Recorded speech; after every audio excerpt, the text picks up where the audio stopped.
as deemaa hoo jarri sadeenu boochiftuudha. Boochiftuu hoggaan isin jiru boochiftuu laaftuun seenaa. Boochiftuu ciccimtuu yoo biyya keessatti namni waa ta'e haadaan fudhe yoo harasaa isaan dhoome ka duratti bilbilamu asli dura katti bilbilamu asli itti aanee mubaaraki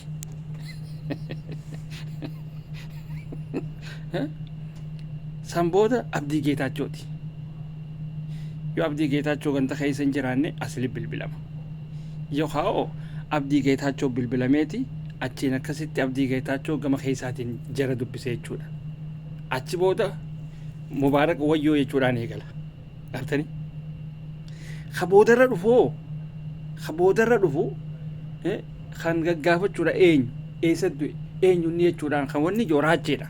Raachee beekaatiin dhiise inni ganda Amaaraa keessa oola waan ta'eef inni hin jiru keessa gaafa waa ta'an gaafa namni isaanii jajjabaanis dhume gaafa san inni ummata kana keessa mul'ata malee raacheen hin dhufu as bikka Oromoodhaa tana inni inuman dhufu gaafa rakkate gaafa wanni jabduun isa mudatte asitti as dhufa malee hin dhufu inni. Amma gaajarri keenya kuni sadeenuu boochiftuudha.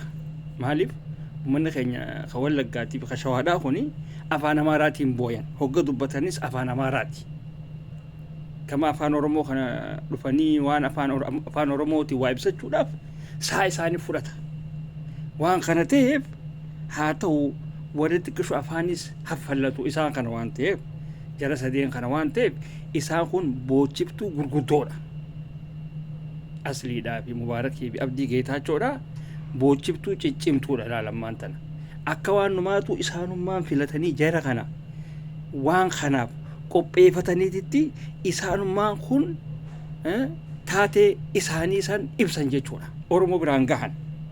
Taateen hogga ol Shawaa fi Wallagga keessatti taate isaan kanarraani Oromoo bira dheeyxee jechuudha.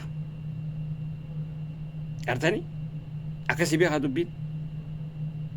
Laala ammoo yoo taateen naannoo jara sadeen kana keessatti waa taatu taate Shawaa fi Wallaggan dubbatanii beekaa. Cal akkuma nama nageenya caljaan asirraa iyyaa oolanis lafa dhiitaa oolanis Abdii Geetaachoo gangalatus Mubaarakiis lafa dhiitus asliin asii achi beekus namni namumoo sareedha isaaniin jiru hin jiru. Dhageeffadha. Beezanii jaalattanii jibbitanii dhugaan jirtu tanaati liqimsa boochiftuudha isiniiti.